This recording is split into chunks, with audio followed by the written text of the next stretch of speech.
So before we get into this video, if you end up liking this video, make sure to like, comment, and subscribe and all of that jazz. It really helps out the channel and I really appreciate it. But what we're going to be talking about today, and I'm really excited to talk about, is in fact that patch 8.2 finally hit professional play for the first time today. And in the EU LCS, Game 2, Giants versus Roccat, we saw Jinx picked. And on purpose at that. She was actually the AD carry they wanted to pick. On purpose. It wasn't like a lot of AD carries were like banned away. She was one of the only ones left. Nope, she was picked on purpose because that's what they wanted in their composition. Which what I'm going to do in this video is talk about the composition, talk about the build a little bit, talk about some highlights from the game, and then some concluding thoughts about Jinx in professional play for Season 8 based off of what we saw in this one game. I know it's a small sample size, but it's all we got right now, and it's just kind of exciting because some people were worried the minigun change wouldn't actually be enough for Jinx to come back in pro play, and it turned out that it was, and so it's great, it's fantastic, and let's get into it. First and foremost, the compositions, of course. We had on the Jinx's team, Gnar top, Jarvan jungle, Azir mid, Jinx AD carry, and Thresh support.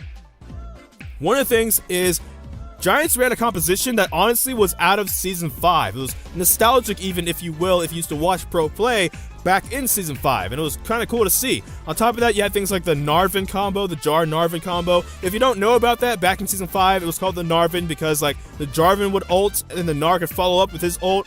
It was a bit more like a reliable way for Gnar to get his ultimate off, because he didn't have to like flash ult engage and try something like that. He had already engaged in the form of Jarvan, so it actually worked out pretty well.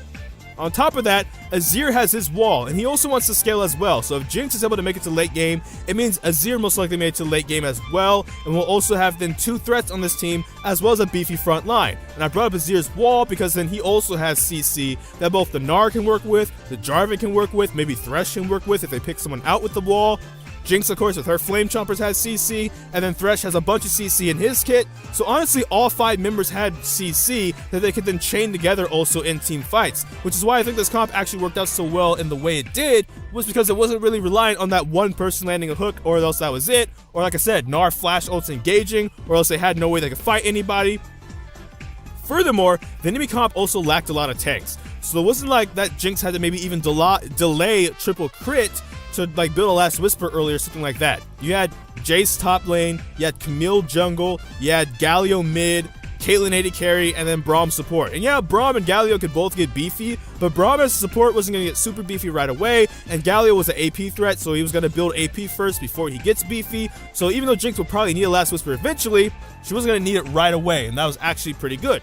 So, moving on to the build, runes and stuff, we actually see a lot of unsealed spellbook from both bot lanes. And mainly though, Jinx doesn't really ever use hers, but Thresh uses his for a TP, Braum takes TP, even Caitlyn takes TP, and pro play in general, even in patch 8.1, you saw a lot of AD carries take unsealed spellbook for TP, so if they're going against a team comp or like a bot lane matchup where they got poked down a lot, they could use TP to come back and catch a wave if they had to back too early. They had to, you know, they got chunked out, they had to back way too soon, they don't like it, well they can back now, get their health back, TP back to lane like nothing happened, keep it moving.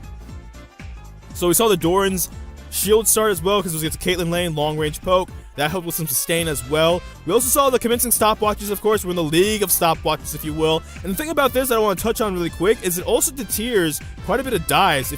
Being honest, part of the reason stopwatch is so good right now is because you have champions like a Jinx or a Kog'Maw and stuff you can play that if they're susceptible to dives, it kind of deters dives a bit. There was one point in this game where Camille kind of came down to dive the bottom lane. Thresh got poked down quite a bit.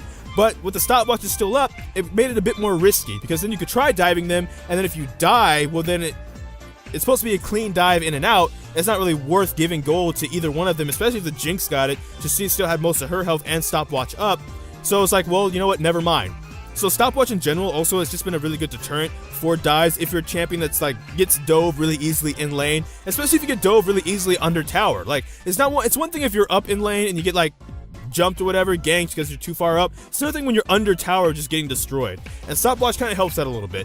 So, one of the things I also want to note on before getting into highlights of the game is what the goal of the buff in 8.2 was. To make Jinx competitively viable, they wanted to do one of 2 things. A, make it so that if Jinx had a lead, she could snowball a bit more easily and in her own control with that lead. And a bit more earlier too, honestly. So if you came online with Jinx, you did well, you like bullied your lane opponent, maybe got some kills off of them, whatever the case was, you could actually do something with that lead. And so instead of still having to wait till 3 items. furthermore, in this game in particular, we saw an example of that. There was a team fight about 11 minutes into the game. A lot of people went top lane. Jinx was left alone in the bottom lane with a wave and got most of the tower's health gone. And I don't mean she got like a third of the tower's health, but the tower was already half dead and she almost got the rest of it. No, the tower was at full health. She took a minion wave or two, shoved it in, and almost got all 100% of the tower's health. They ended up lane swapping. Nar ends up going bottom lane, ends up getting that tower later on. But that right there is exactly what the goal of the Jinx change was, and that's why it was exciting to see.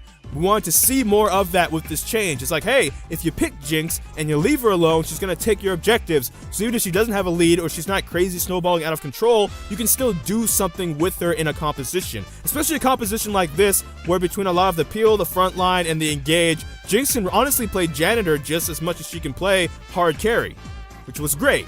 So, speaking of highlights in this game, one of the biggest highlights probably comes around Baron fight, because honestly, Jinx wasn't dying, she wasn't behind, but she wasn't getting assists and she wasn't getting kills either. She got a lot of CS though, so she ended up getting fed just off the CS alone, getting her 3 items. She went for the static Shiv build, which I should also mention. It's not the worst build, it's actually not a bad build at all, but a lot of people on the subreddit will say you still want to go Hurricanes. Hurricanes just gives you a wider range. Yes, Jinx already has AoE in her kit, but the idea is, without it, the AoE is kind of more of an acute angle, if you will, if you remember triangles and stuff like that.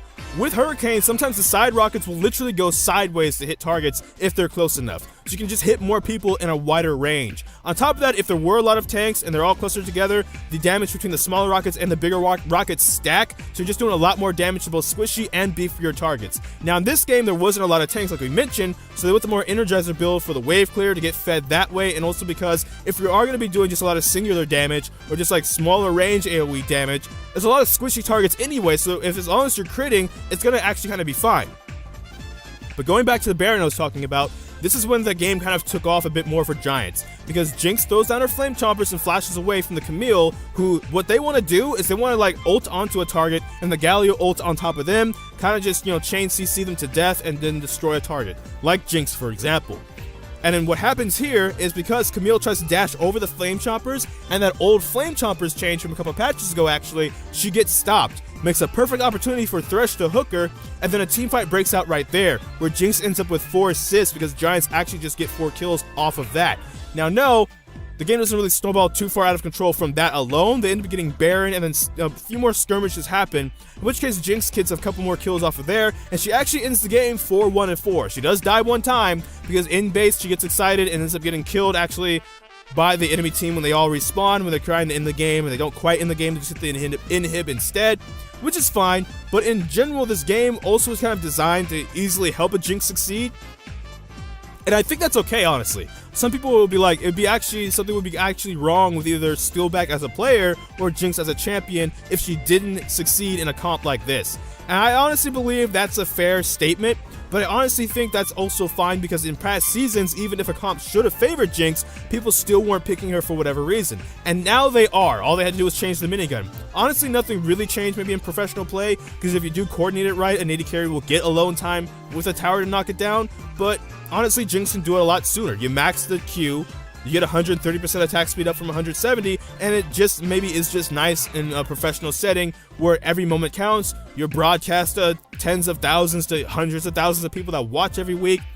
Whatever the case is, it worked. She was in pro play, and that's what the thing about this whole video is. It wraps up a discussion we've been having about Jinx and this change for the past month, because once we learned it was aimed for pro play, we had our worries, we had our doubts, but obviously it's a small sample size, it's one game, but what we've seen is, hey, pros are actually willing to at least look at Jinx now, and that's all we kind of want as spectators, right? For me, the past 2 seasons of LCS have been kind of boring because of the lack of Jinx. I started watching the LCS to watch Jinx plays. The moments when she's almost getting a reset, she gets the right crit and she's almost about to pop off, to shooting the Super Mega Death Rocket across the map and stealing Baron or stealing Dragon like Wild Turtle does. Now granted, she doesn't crowd out the top picks. Throughout the day, we still saw Kog'Maw, Tristana, and things like that still prioritized, but at least Jinx is on the table. And the next game after this, she was banned, not because a lot of AD carries were banned, but because the top S tier AD carries were banned, and then she's like one of the next best AD carries now because of that in professionals' eyes. And that's honestly good enough for me. It does mean I have to now wake up to watch the EU LCS on Fridays and Saturdays at 9 a.m., But that's honestly, that's fine for me. If we're gonna see more Jinx, it's gonna be like Season 5. Season 5 was exciting in my opinion to watch because of reset champions like Jinx and stuff like that. So that's just I'm getting opinionated now, so I'm gonna stop the video there and instead pose this question to you. What are your expectations for Jinx in professional play for Season 8 after, seeing this game, seeing why they picked Jinx, what the Jinx particularly did in this composition and what they wanted to do in terms of win conditions, how they were able to snowball this game and win it eventually, all that kind of jazz. But I don't know which video will be next, because life's been quite a mess. So until next time, take care from the Fire Good IFS, and thank you for watching.